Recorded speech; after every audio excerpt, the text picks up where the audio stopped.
Hey everybody, and welcome to another edition of Saturdays on Loner's Lane. Now, if you think you're seeing a new face, you're right. Tyler did not lose a bunch of weight or shave his beard. This is Cody to my right, and also Cody to my left, and we're so excited to have Cody on the podcast. We've been trying to get him all year. He's a big Texas A&M fan, and we're super excited about having them. Of course, we're going to talk about Texas A&M, Texas game that's coming up Friday, or tomorrow at least. But we're also going to talk about two other games before we get there. So tonight's just going to be a big recap. Tomorrow night we're going to do another recap for some games on Saturday. And so if you haven't already, go and check out our pick'ems that we dropped last night. Also, we did a college football selection committee on Tuesday. And then we did just a brief overview of the entire Week 13 for the SEC on Monday night. If you haven't seen those videos yet, feel free to go and check those out and see what you think. If you haven't already, go ahead and hit that subscribe button. Give us a like and a comment on our videos. We'd love to hear from you. But let's get right into the action tonight because we have Rivalry Weekend. We get no farther from stuffing our faces, and we've got game after game after game that is happening tomorrow, starting with Mississippi State and Ole Miss. This is the legendary Egg Bowl, and I believe Lane Kiffin even stated that this is probably the biggest Egg Bowl in history. It's a 12 o'clock kickoff game on ABC. Ole Miss is favored by 7.5 on the road at Mississippi State with all those cowbells. This is going to be tough. Cody, what do you think about this game? Start of the season, we really loved Mississippi State and how they were playing. I think it being at Mississippi State, and if I remember correctly, most of these games lately, the Egg Bowl games, have been at night, if I'm not mistaken. A lot of them, and I think Thanksgiving night, correct? Normally, I think they're on. Last year, I know last year definitely they were because we were sitting there while the girls went to shop, and we had Skipper, and we watched the Egg Bowl. We stay back. So I want to say normally it's a night game. Normally it's Thanksgiving night. So it's different to see it being a day game and being on Friday. It being in at Mississippi State, it's a little different. I think Ole Miss is potentially still got enough power offensively, but I think it could be a shootout. So the total is 62.5, so they're expecting it to be a pretty good shootout. So not a lot of defense. You look at Ole Miss, and we've said this, their defense is not what's going to win them the game. Their offense outscoring the other team is where they thrive. And if you look at the only loss, they put up 36 points against Georgia, and then Georgia just had to outscore them. So defense is not strong in this on either side. But for Mississippi State, this is a big game because this will determine bowl eligibility for them. They're sitting at 5 wins. You got to have 6 to go bowling. Cody, when you look at this game, Mr. Stevens, when you look at this game, what do you see? How do you think this is going to play out from what you've watched over the entire season? From Ole Miss and Mississippi State, I mean, they both have very high-powered offensive, so you're not going to get a lot of defenses out of this game. But the elephant in the room is obviously Lane Kiffin. It's his head there. His head in the game. Supposedly, they gave him an ultimatum like Saturday after the Egg Bowl. If you're going to be our coach, then you'll be our coach. If not, we don't want you coaching for the playoffs. So we'll see if that takes any effect on the game. Distractions. I saw that report. And that's interesting. Why would you not want Lane Kiffin coaching in the playoffs after? Because I don't know. I think that causes a bigger distraction than him just waiting to the end of the year to announce, if he's leaving. Absolutely. So it is interesting. So Saturday's the ultimatum. I've kind of seen whispers about this. Big contract floating out there. It is $90 million is being reported from LSU. $90 million. And they just got in writing today that they officially fired Kelly without cause, so they have to pay him that $56 million. So I don't know if I'd be floating $90 million out there. I thought we were in a bad situation with Jimbo, but we're looking a little better. And Florida has already announced that they are pulled away from Lane Kiffin and looking at other coaching opportunities from other people. So they are off the Lane train as well. This is a huge distraction before a big game, and I understand you're looking at Mississippi State. Oh man, they're 5-6. But they've played teams very well. They've played better teams, better than they've played mediocre teams, and this is a better team. Well, not just that. It's a different game. A lot of these guys grew up playing against each other. There's a lot of hate between these two schools. Absolutely. So you can throw records out the book. You can, like most games this weekend, you can throw all that out of the book. And I think this one is one of the top ones that definitely applies to that, where it doesn't matter what record is what. It's going to be a close dog fight. And it'll be probably one of the loudest games of the year. Oh, absolutely. With the cowbells. Yeah, my nephew goes to Mississippi State, so shout out to Hunter. He's definitely a big fan. He'll be there, I'm sure, ringing his cowbell. So good luck, but a tough task ahead. It is a very tough task. So that's the 12 o'clock game on Friday. So for those of you who are like me who have to work, I'm so glad I've got TVs at my job, and I will be sitting there watching it. I hope nobody from Biltwell is watching this, because my TVs will be turned off tomorrow if they are, but that's okay. But that 12 o'clock, but after that you have the 3:30 game still on ABC. It's Georgia versus Georgia Tech. Now this game was being featured as a very big game. Still a big game. It's in Atlanta.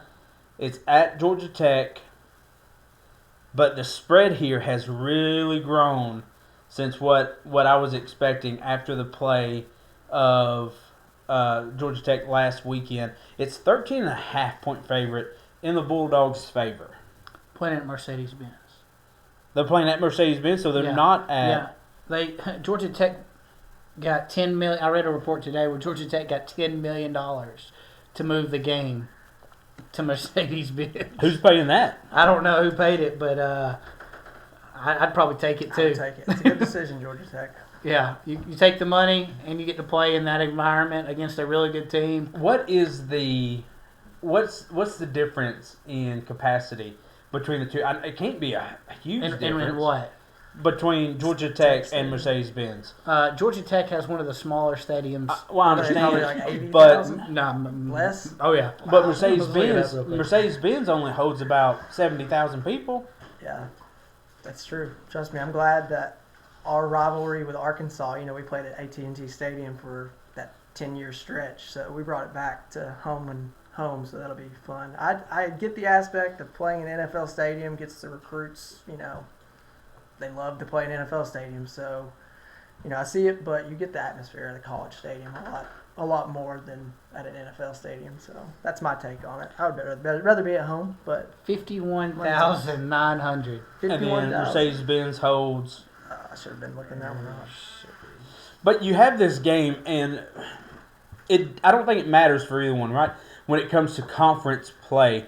And Georgia Tech is sitting there after the College Football Selection Committee came out Tuesday night, and they're at 23. So they're out of playoff contentions, where Georgia could even lose this game and still end up in the SEC title game, pending the Texas A&M game, and then still make it to the playoffs even with a loss here.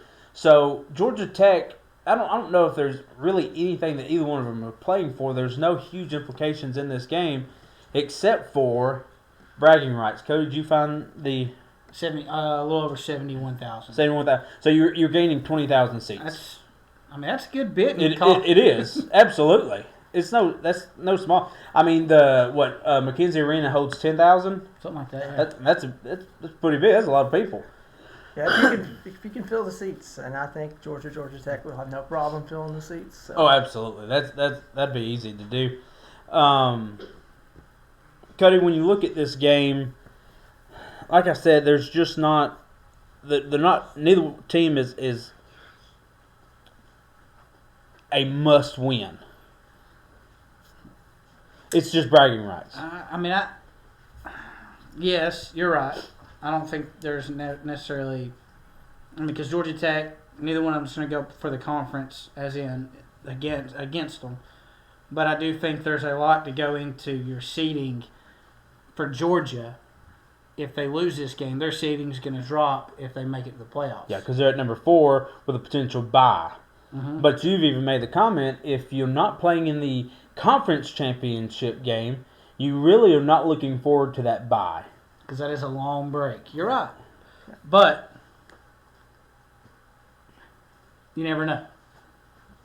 So you look at Mr. King, who's a quarterback over at Georgia Tech, and he's kind of been beat up. And there's a no quit in this dog because he was down 21-0 Saturday and came back and had an opportunity to win the game. Well, at least tie it up. Threw a pick, didn't he? And you know him pretty well. I know him well. He was at A&M for a couple of years. Haynes King? Haynes King, absolutely. Yeah, Jimbo recruited him. He started for a year. I know he got hurt, broke his ankle against Colorado, which was one of the worst games I've ever seen. It was low scoring. But he is a dog. He can run the ball. He can throw the ball. Definitely tough as nails for sure.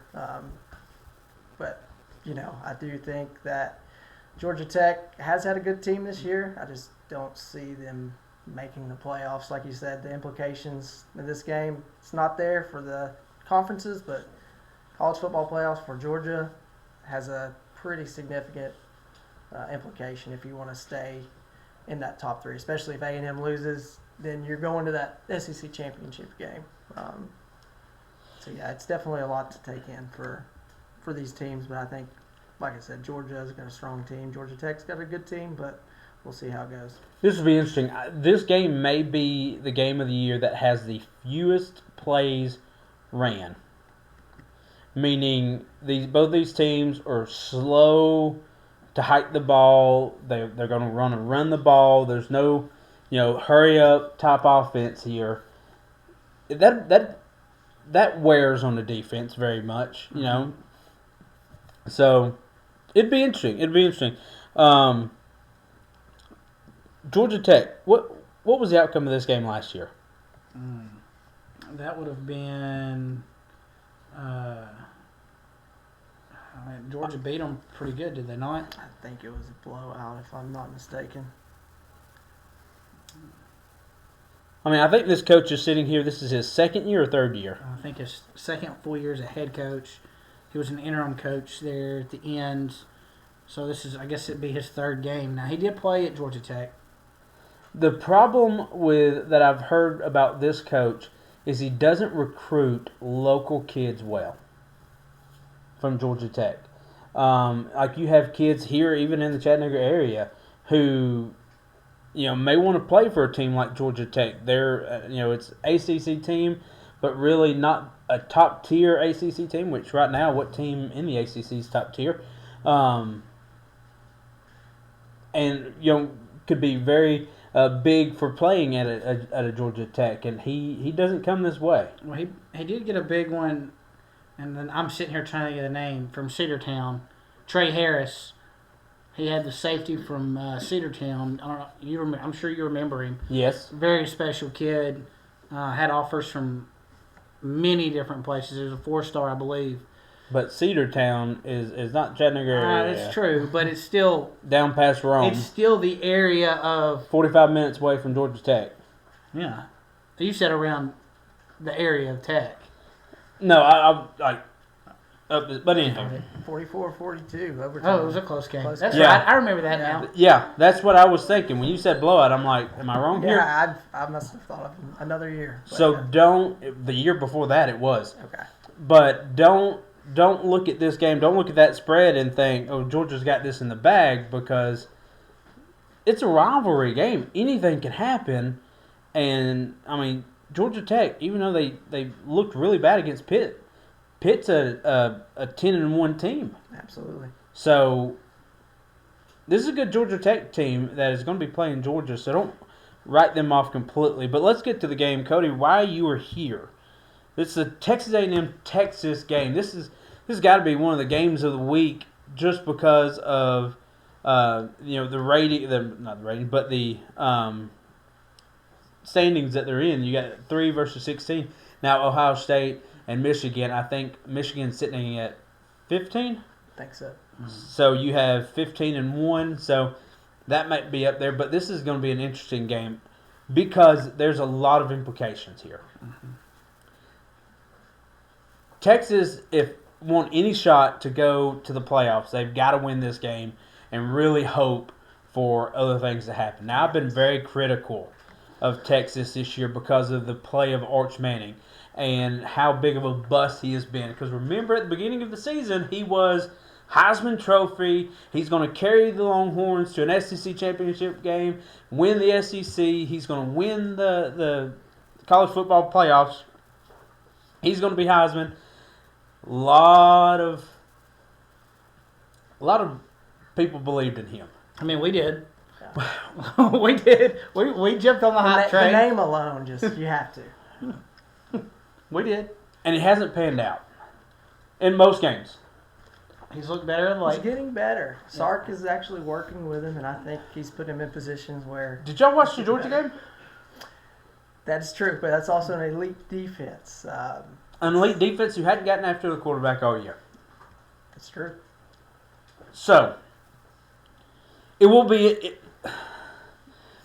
and like we were talking about before we got started, A&M has one of the weaker strength of schedule in the SEC. They have played some of the lowest tier SEC teams. Mm-hmm. Absolutely. But what do you always say, Cody? Wins win. A win's a win. They're winning ball games. And they're not winning by small margins. They're winning big. Like they're supposed to. And, we were very critical at the beginning of their defense. It took a little bit for the defense to come along. They were giving up 20-something points to UMass. But here they are. They've came back. They've looked really, really good. And they're holding teams pretty well, except for South Carolina. What happened in that South Carolina game, Cody? Let's talk about that. Goodness. Let's just pull that Band-Aid right off. Pull it right off. Yeah, I was sweating it out a little bit. I was feeling like I was in the Rocky movie, just getting pummeled. But halftime adjustments. I mean, we're playing sort of like Georgia does currently. So we'll come out the gate a little slow, and then we'll halftime. Elko will get in there and make those moves, make those adjustments to come out strong in the second half. And a lot of that in the second half, South Carolina was playing not to lose. Like, you could see it. They were just trying to eat the clock, and that's not how they were playing in the first half. Mm-hmm. So they got away from their game plan. Elko figured it out, and, Marcel Reed had the worst half of football ever seen out of a quarterback in a while. Lots of turnovers. They were saying a lot of the wind was a big issue there, but didn't seem that way in the second half. So just a lot of adjustments at halftime. Our defense showed up. Offense played a little more physical than the first half. So, a lot of things came into play there, but I'm glad we pulled it out for sure. Cody, we look at this spread. It's 1.5. Very close game. All you have to do is you either think Texas A&M is going to win or Texas is going to win, and that's all you have to do. Mm-hmm. What do you think is keeping this spread so close? The uncertainty of what Texas offense is going to do, and the inconsistent defense of A&M. They're winning. They're slowing teams down, but they're expecting Texas. I feel like the guys who are putting this out, that Texas offense is ready to make the next step, and I think that's probably what it comes down to. But if you look at this game, the over/under on this game is the lowest of the three that we're going to talk about tonight, at 53.5. 59.5, I believe, was Georgia. 59.5, 62.5. Yeah, was so Ole Miss. they're not expecting a ton of points, at least on that, or they just want everybody to take the over. Yeah, absolutely. that could be it. But I don't know. I think the inconsistency and the way that Texas's offense has been playing as of late, they're playing better. They're not playing great, but they're also playing. I mean, Run game is going to get there. They don't have too much of a run game. They try to spread you out horizontally Yeah. with short passes, bubble screens. So I know their interior of their offensive line, they lost a few guys last year, so they don't have, and they definitely don't have a Bijan Robinson type guy. So it's definitely going to be tough sledding for them running. So I think they're going to look to get those screens out quick and then hit you deep over the top. I think that's what Sark's going to have. Sark's very good at, scripting the first few drives, and then after that, I feel like it's kind of gets dicey with him. But he's had Arch come a long way, get him in situations where he's feeling more comfortable. But we've got a defense that can come after you. So And that's the thing. Well, yes. What's his name? Cassius Howe? Yes. Yeah. That man's a beast on the end. Absolutely. But you have the thing about Texas is the inconsistency with Manning is his passes are not on point. When he misses bad. Yeah. So you do try to help out your quarterback with the quick releases, the slants, the screens, the hitches, and then what you want to do is draw the safeties up, and then try to get something deep. The offensive line of Texas has struggled this year, and so I hate to put it all on Arch, but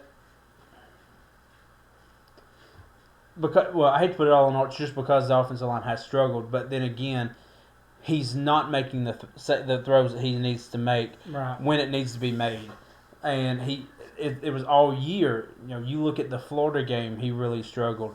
The Georgia game, he was under duress. Like I said, Georgia can't get home to a quarterback. I think they had 2 sacks in that game though, so he's constantly under pressure. But you've got to be able to compose yourself and make the throws when you release that ball, and he just hasn't. On the other hand, when you look at Texas A&M's quarterback, you're right. He had a really bad first half against South Carolina. It was one of the best turnarounds of a quarterback I've ever seen. It's almost like there was a lookalike that played the first half. I was on Twitter and everybody was screaming to bench him, and I was like, whoa, but we don't want to do that. I know who we got behind him. We don't need to do that. So, Cody, when looking at this game, what are the keys to success for A&M? You've really got to look at it on the defensive side because Sark's going to come out, nothing to lose really. They're going to have that mentality of, hey, this is our rival. We can take them out of the SEC championship and drop them in the college football playoffs. I know if we lose, we probably won't fall out, but it's going to come down to the line of scrimmage. You've got to be physical. You've got to be able to push in the interior to get Arch uncomfortable, and you got to be able to contain him when he rolls out and tries to make those runs. So I think that's going to be a key for us. And then offensively, obviously, we have to get Mario Craver the ball, KC Concepcion deep. So I think all of that in culmination, I think we can do it. But like I said, it's going to be a tough. They're going to come out swinging. So I know we're going to be more of a second half team. So we're going to have to get out of that hole that we dig ourselves in. Hopefully not get in a hole. Is it going to be a game where big plays need to be there, or do you want to meticulously drive the ball down the field and control that time of possession for Texas A&M? Man, as much as I love big plays, I think you're going to have a mix of both because I think Elko, being a defensive mind, he knows that with the weapons that Texas have, they're one play away. Like, one thing I know we can't do, you guys probably know him fairly well, Banks. Mm-hmm. He's the special teams coordinator. He was at A&M when someone was there. I know he went to Alabama. Now he's in Texas. So I know that guy's going to have some tricks up his sleeves. Mm-hmm. I know they have a punt return guy that should not punt to him if we punt. And we've struggled on special teams. We've struggled with field goals. Had a few blocked punts. I know they're going to have some pressure going after the kicks. And like I said, our best bet, kick it out of bounds every time. You have a really good... No, not you. Texas has a really good kicker. Signing day is coming up for Texas. What's Collette? Jake. We need to get him on. I sent him a text earlier today. Found an old school Texas logo, Longhorn sweatshirt here in the house. Like old school. Oh, that's got to be Kelly. Yeah, it was. And guess what? I snapped a picture and sent it to him. I said, just getting ready for you, getting ready to support you.